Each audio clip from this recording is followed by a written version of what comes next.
Welcome to Thrilling Tales of Adventure. I'm Martel, reading The People of the Mist by H. Rider Haggard. Chapter 35, Be Noble or Be Base. For a while there was silence. Then Juana looked up, searching Olfan's face with her eyes. Nothing was to be read there, for it was impossible to pierce the mask of solemn calm beneath which, in common with all his race, the king was accustomed to hide his thoughts. He leant on the shaft of his broad spear, his head bowed slightly as though in humility, his dark eyes fixed upon her face, immovable, impassive, a picture of savage dignity.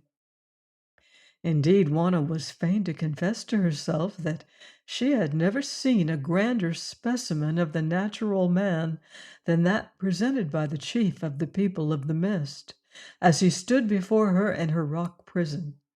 The light of the candles fell full upon him, revealing his great girth and stature, beside which those of the finest men of her own race would have seemed insignificant. It shone upon the ivory torques, emblems of royalty, which were about his neck, wrists, and ankles, upon the glossy garments of black goatskin that hung from his shoulders and middle, and the raven tresses of his hair bound back from his forehead by a narrow band of white linen, which showed in striking contrast against the clear olive coloring of his face and breast. "Speak, Olfan," said Juana at length. "It was told to me, Queen," he answered in a low, full voice, "that you had words to say to me. Nevertheless, now as always, I obey you. Queen, I learned that your husband, he whom you loved, is dead. And believe me, I sorrow for you. In this shameful deed I had no hand. That together with the end of the other white man and the dwarf must be set down to the account of this priest, who swears that he was driven to it by the clamor of the people. Queen, they have all gone across the mountains and through the sky beyond, and you, like some weary dove far traveled from a southern clime, are left a prey among the eagles of the People of the Mist. But a few hours since I thought you dead also, for with all the thousands in the temple, I believed that it was your fair body which Nam hurled at dawn from the brow of the statue. And I tell you that when I saw it, I, who am a warrior, wept and cursed myself, because, although I was a king, I had no power to save you. Afterwards this man, the high priest, came to me, telling me the truth, and a plan that he had made for his own ends, whereby you might be saved alive and lifted up among the people, and he also might be saved, and my rule made sure in the land." And he ceased. "What is this plan, Olfan?"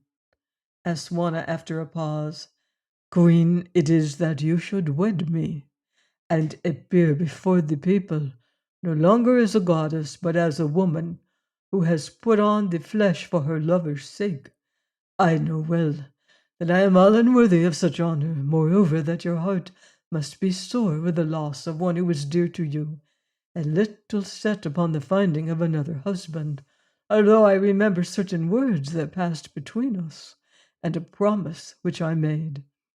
All these things I told to Nam, and he answered me, saying that the matter was urgent, that here you could not be hid away for long, and that if I did not take you to wife, then you must die. Therefore, because my love toward you is great, I said to him, Go now, and ask her if she will smile upon me if I come before her with such words." Nam went, but before he went, he made certain agreements with me on matters of policy, under which I must pay a heavy price for you, lady, and forego revenge, and forget many an ancient hate. All of which things I have promised to do, should you smile upon me. so great is my love towards you.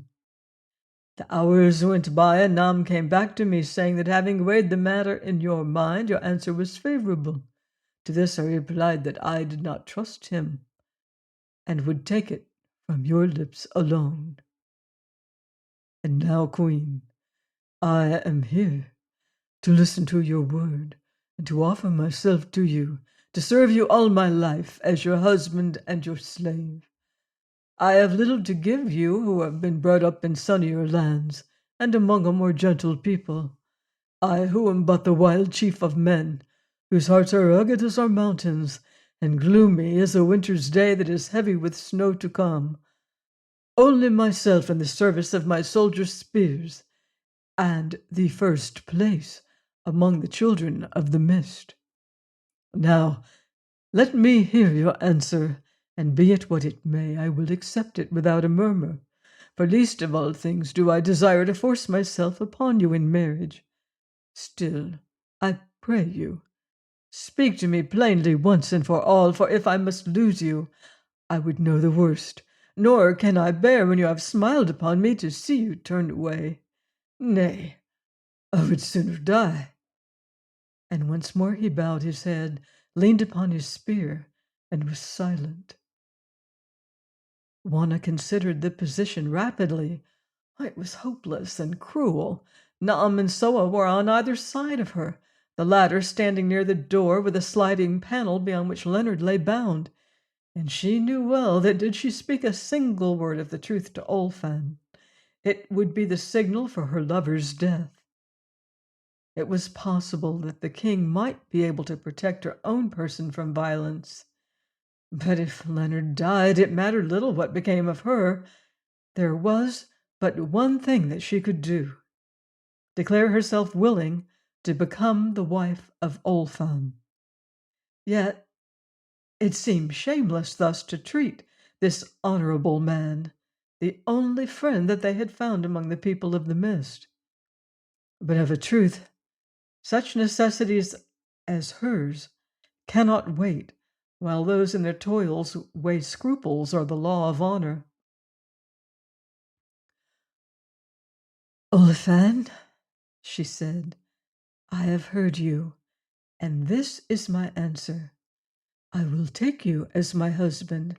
You know my story. You know that he who was my lord is but this day dead. Here Soa smiled approvingly at the lie, and that I loved him. Therefore, of your gentleness, you will accord me some few weeks before I pass from him to you, in which I may mourn my widowhood. I will say no more, but surely you can guess the sorrow of my heart, and all that I have left unsaid. It shall be as you wish, Queen, replied Olfan, taking her hand and kissing it, while his sombre face grew radiant with happiness. You shall pass into my keeping at that time which best pleases you. Yet I fear that in one manner you must be troubled now this very honor. What may that be, Olfan? Asked Juana anxiously. Only this, Queen, that the rite of marriage as we practice it must be celebrated between us.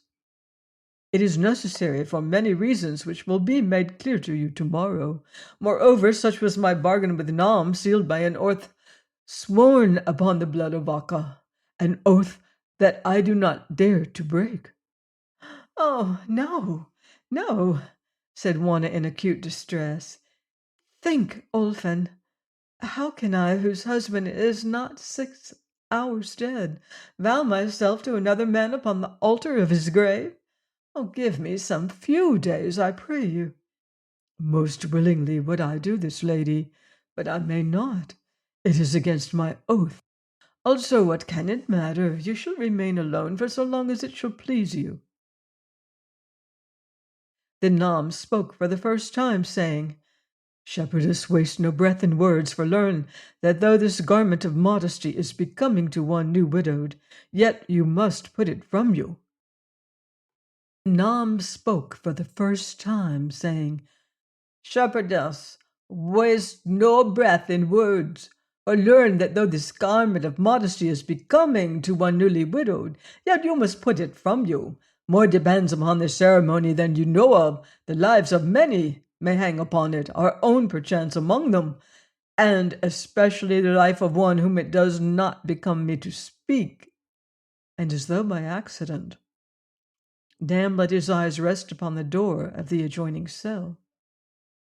Of his auditors, Ulfan thought that he was alluding to his own life, but Juana and his daughter knew well that he spoke of Leonard, who would be sacrificed did the former persist in her objections to the instant celebration of the marriage.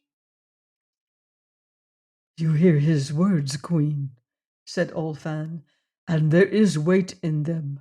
The times are very dangerous, and if our plot is to be carried through, before midnight I must make oath to the captains and the council of the elders that you have come back from death to be my wife." "Maybe," answered Juana, catching at a straw in her despair. "But must I, who shall be set over this people as queen, be married thus in secret? At the least I will have witnesses. Let some of the captains, whom you trust, Ulfan, be brought here to see us wed.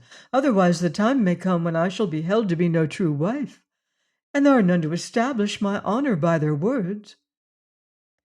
"There is little fear of such a thing, Queen," answered Ulfan with a faint smile. "Yet your demands are just. I will bring 3 of my captains here, men who will not betray us, and they shall be witnesses to this rite."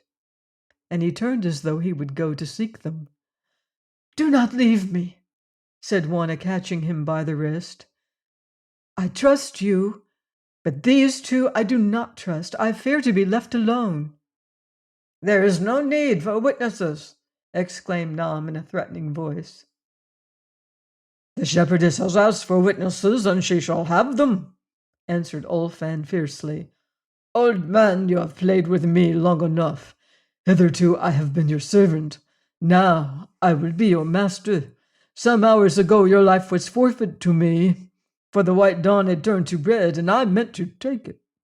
But you bribed me with this bait. Nay, do not lay your hand upon your knife. You forget. I have my spear. Your priests are without, I know it. But so are my captains, and I have told them where I am. If I vanish as many vanish here, my life will be required at your hands, for Nam, your power is broken. Now obey me. Bid that woman summon him who guards without. No, you do not stir." He lifted the spear till its keen blue point quivered over the high priest's naked breast. "Bid her go to the door and summon the guard. I said to the door, but not beyond it, or beware." Nam was cowed. His tool had become his master. "Obey," he said to Soa. "Obey, but no more," echoed Ulfan. Snarling like a wolf, the woman slipped past them to the door. Opening it a little way, she whistled through the crack. "Hide yourself, lady," said Ulfan. Juana retreated into the shadow behind the candle, and at that moment a voice spoke through the door, saying, "I am here, father." "Now, speak," said Ulfan, advancing the spear an inch nearer Nam's heart. "My son," said the priest, "go to the entrance by which the king entered, where you will find 3 captains, generals of the king. Lead them hither." "And see that you speak to no one on the way," whispered Ulfan in Nam's ear. "And see that you speak to no one on the way," repeated Nam. "I hear you, father," replied the priest, and went. Some 10 minutes passed, and the door opened again. "The captains are here," whispered a voice. "Let them enter," said Nam. The order was obeyed, and 3 great men armed with spears stalked into the narrow chamber. One of them was brother to the king, and the 2 others were his chosen friends. Then the door closed. "My brethren," said Ulfan, "I have sent for you to acquaint you with a mystery, and to ask you to witness a rite. The goddess Akka, who has this day been hurled into the pool of the snake, has returned to earth as a woman and is about to become my wife." The captain started. "Nay, brethren, ask no questions. These things are so, it is enough. Now, priest, play your part." After that, for a while, all seemed a dream to Juana, the dream of which she was never able to recover any exact memory. She could recollect standing side by side with Olfan, while Nam muttered prayers and invocations over them, administering to them terrible oaths which they took, calling upon the names of Akka and Jal, swearing by the symbol of the snake. Beyond that, everything went blank. Indeed, her mind flew back to another marriage ceremony, where she stood beside Leonard in the slave camp, and the priest Francisco prayed over them and blessed them. It was that scene which she saw, and not the one enacting before her eyes, and with its visions were mixed up strange impersonal reflections on the irony of fate, which had brought it about that she should figure as the chief actor in two such dramas, the first of which Leonard had gone through to save her, and the second of which she must go through to save him. At last it was done, and once more Olfan was bowing before her and kissing her hand.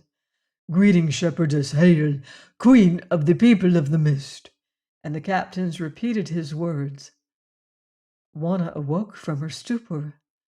What was to be done now, she wondered. What could be done? Everything seemed lost. Then a sudden inspiration took her. "It is true that I am a queen, is it not, Olfan?" "It is true, lady." "And as queen of the people of the mist, I have power, have I not, Olfan?" "Even to life and death," he answered gravely, "though if you kill, you must answer to the council of the elders and to me. All in this land are your servants, lady, and none dare to disobey you except on matters of religion." "Good," said Juana. Then addressing the captains in a tone of command, she added, "Seize that priest who is named Nam, and the woman with him." Olfan looked astonished, and the captains hesitated. As for Nam, he did not hesitate, but made a bound towards the door.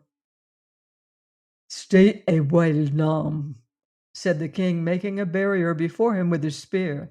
"Doubtless the queen has reasons, and you would wish to hear them. Hold them, my captains, since the queen commands it."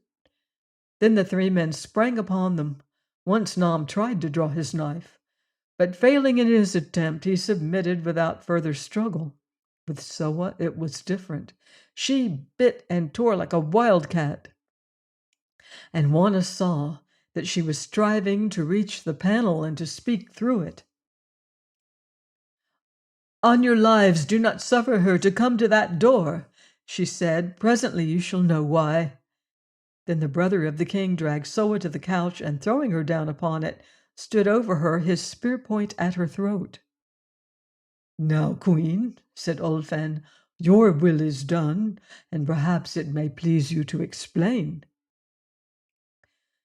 "Listen, king, and listen, you captains," she answered. "These liars told you that the deliverer was dead. Was it not so? He is not dead. He lies bound in yonder cell. But had I spoken a word to you, then he would have died. Olfan, do you know how my consent was won to be your wife? A shutter within that door was opened, and he, my husband, was shown to me, gagged and bound, and being held over the mouth of a hideous pit in the floor of his prison, that leads I know not whither.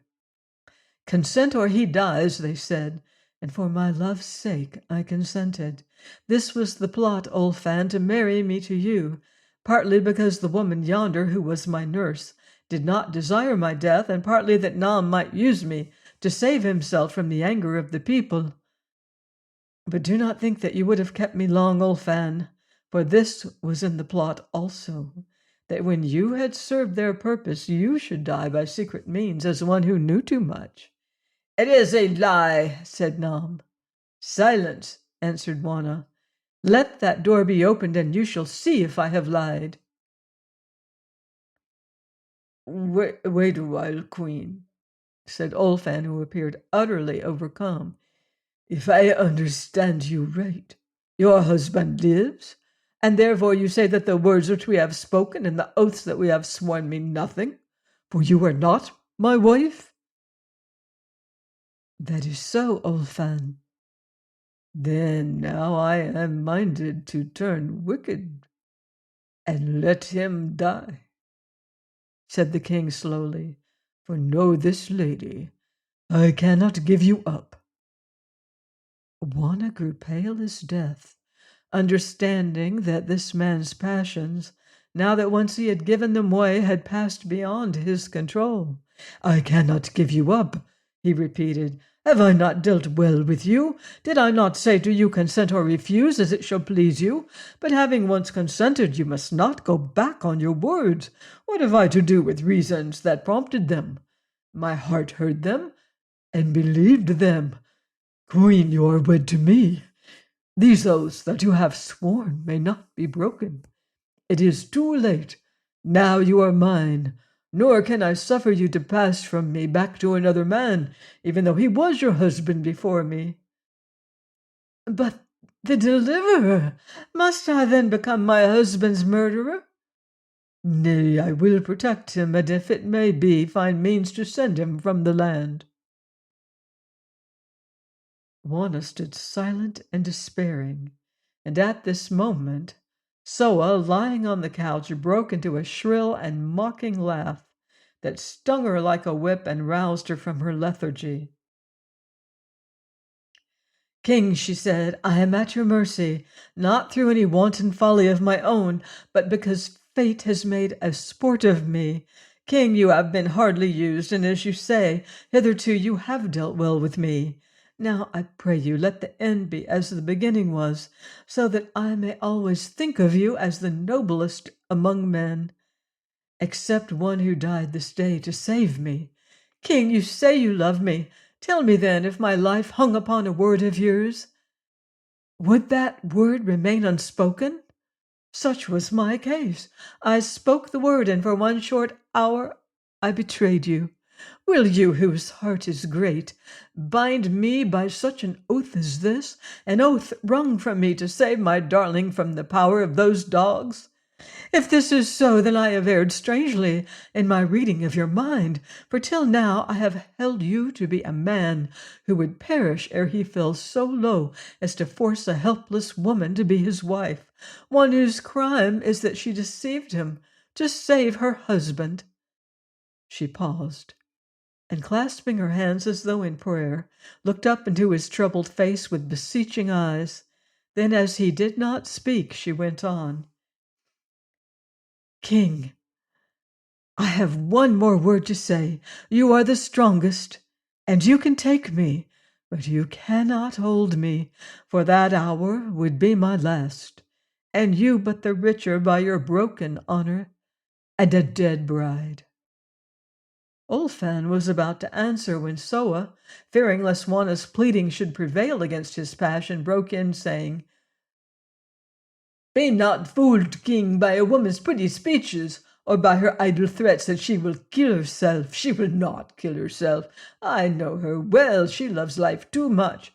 And soon, when you are wed, she will love you also. For it is the nature of us women to worship those who master us. Moreover, that man, the deliverer, is not her husband except in name. For months I have lived with him, and I know it. Take her, King. Take her now, this hour, or live to mourn her loss and your own folly for all your life's days. I will not answer that slave's falsehoods, said Juana, drawing herself up and speaking proudly. And it were more worthy of you not to listen to them, King. I have spoken. Now do your will. Be great or little. Be noble or be base, as your nature teaches you. And suddenly she sank to the ground, and shaking her long hair about her face and arms, she burst into bitter weeping. Twice the king glanced at her, Then he turned his head as though he dare look no more, and spoke, keeping his eyes fixed upon the wall. "Rise, Queen," he said hoarsely, "and cease your tears, since you are safe from me. Now, as always, I live to do your will, but I pray you hide your face from me as much as may be, for, lady, my heart is broken with love for you, and I cannot bear to look on that which I have lost." Still sobbing, but filled with admiration and wonder that a savage could be thus generous, one arose and began to murmur thanks, while the captain stared, and Soa mocked and cursed them both. "Thank me not," he said gently. "It seems that you, who can read all hearts, have read mine aright, or perchance you fashioned it as you would have it be. Now, having done with love, let us to war. Woman, what is the secret of that door?" "Find it for yourself," snarled Soa. "It is easier to open when once you know the spring, like a woman's heart, old Fan. Or if you cannot find it, then it can be forced, like a woman's love, old Fan. Surely you, who are so skilled in the winning of a bride, need not seek my counsel as to the opening of a door. For when I gave it but now upon the first of these matters, you would not hearken, old Fan, but were melted by the sight of tears that you should have kissed away." Wanna heard, and from that moment made up her mind that whatever happened she had done with Soa. Nor was this wonderful, for few women could have pardoned what she had suffered at her hands. "Drive the spear into her till she speaks, comrade," said Ulfin. Then at the touch of steel, Soa gave up mocking and told the secret of the door. Please join me next time for more exciting adventure in The People of the Mist by H. Rider Haggard, here on Thrilling Tales of Adventure.